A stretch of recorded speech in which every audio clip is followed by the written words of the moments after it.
ओम तत्सत। श्री गणेशाय नमः। श्रीमद्भागवत महापुराणम प्रथम स्कंध अथ प्रथमो अध्यायः। श्री सूत जी से शौनक आदि ऋषियों का प्रश्न। मंगलाचरण। जिससे इस जगत की सृष्टि, स्थिति और प्रलय होते हैं, क्योंकि वह सभी सद्रूप पदार्थों में अनुगत है और असत पदार्थों में पृथक है। जड़ नहीं चेतन है, परतंत्र नहीं स्वयं प्रकाश है। जो ब्रह्मा अथवा हिरण्य गर्भ नहीं, प्रत्युत उन्हें अपने संकल्प से ही जिसने उस विज्ञान का दान किया है, जिसके संबंध में बड़े बड़े विद्वान भी मोहित हो जाते हैं।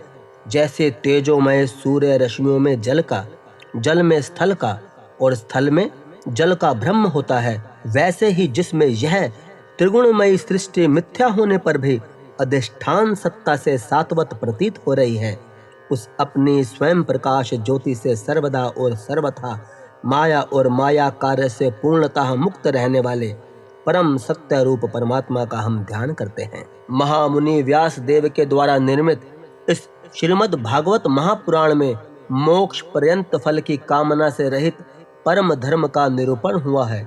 इसमें शुद्धंतःकरण सत्पुरुषों के जानने योग्य उस वास्तविक वस्तु परमात्मा का निरूपण हुआ है, जो तीनों तापों का जड़ से नाश करने वाली और परम कल्याण देने वाली है। अब और किसी साधन या शास्त्र से क्या प्रयोजन। जिस समय भी सुकृति पुरुष इसके श्रवण की इच्छा करते हैं, ईश्वर उसी समय अविलंब उनके हृदय में आकर बंदी बन जाता है। रस के मर्मज्ञ भक्तजन, यह श्रीमद् भागवत वेद रूप कल्प वृक्ष का पका हुआ फल है। श्री शुकदेव रूप मुख का संबंध हो जाने से यह परम आनंदमयी सुधा से परिपूर्ण हो गया है। इस फल में छिलका, गुठली आदि तायज्य अंश तनिक भी नहीं है। यह मूर्तिमान रस है। जब तक शरीर में चेतना रहे, तब तक इस दिव्य भगवत रस का निरंतर बार बार पान करते रहें। यह पृथ्वी पर ही सुलभ है। कथा प्रारंभ। एक बार भगवान विष्णु एवं देवताओं के परम पुण्य क्षेत्र नैमिषारण्य में शौनक आदि ऋषियों ने भगवत प्राप्ति की इच्छा से सहस्त्र वर्षों में पूरा होने वाले एक महान यज्ञ का अनुष्ठान किया। एक दिन उन लोगों ने प्रातः काल अग्निहोत्र आदि नित्य कृत्यों से निवृत्त होकर सूत जी का पूजन किया और उन्हें ऊंचे आसन पर बिठाकर बड़े आदर से यह प्रश्न किया। ऋषियों ने कहा, सूत जी, आप निष्पाप हैं। आपने समस्त इतिहास, पुराण और धर्म शास्त्रों का विधि पूर्वक अध्ययन किया है तथा उनकी भली भांति व्याख्या भी की है।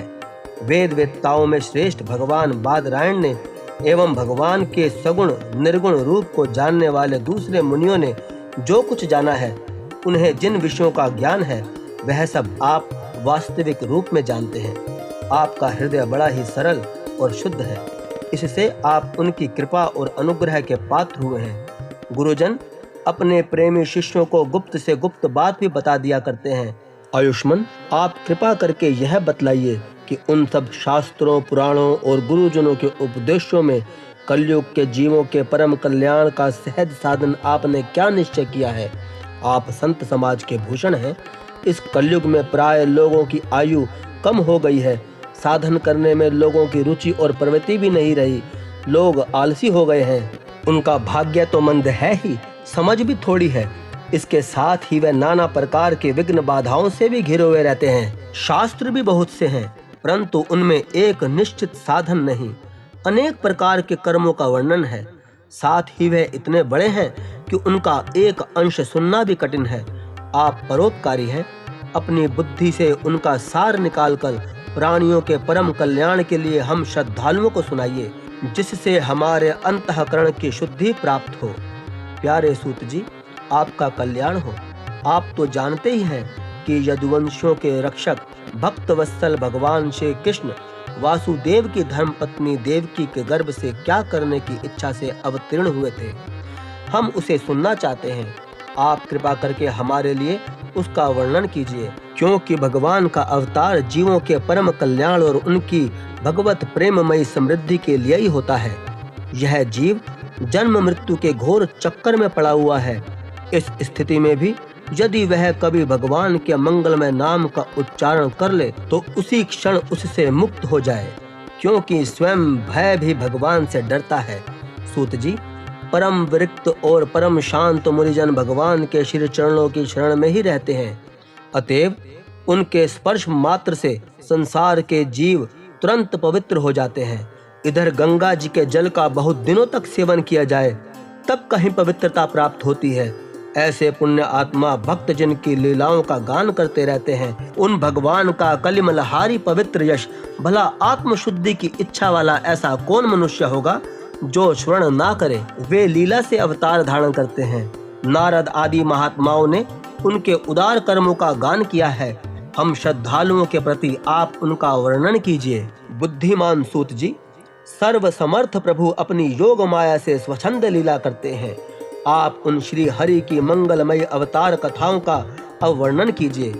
पुण्य कीर्ति भगवान की लीला सुनने से हमें कभी भी तृप्ति नहीं हो सकती, क्योंकि रसज्ञ श्रोताओं को पद पद पर भगवान की लीलाओं में नए नए रस का अनुभव होता है। भगवान श्री कृष्ण अपने आप को छिपाए हुए थे। लोगों के सामने ऐसी चेष्टा करते थे मानो कोई मनुष्य हो, परंतु उन्होंने बलराम जी के साथ ऐसी लीलाएं भी की है, ऐसा पराक्रम भी प्रकट किया है जो मनुष्य नहीं कर सकता।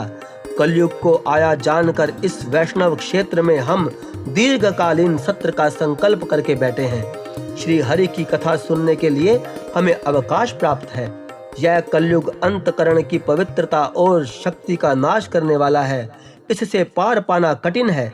जैसे समुद्र से पार जाने वालों को कर्णधार मिल जाए, उसी प्रकार इससे पार पाने की इच्छा रखने वाले हम लोगों से ब्रह्मा ने आपको मिलाया है। धर्म रक्षक, ब्राह्मण भक्त, योगेश्वर भगवान श्री कृष्ण के अपने धाम पे पधार जाने पर धर्म ने अब किसकी शरण ली है, यह बताइए।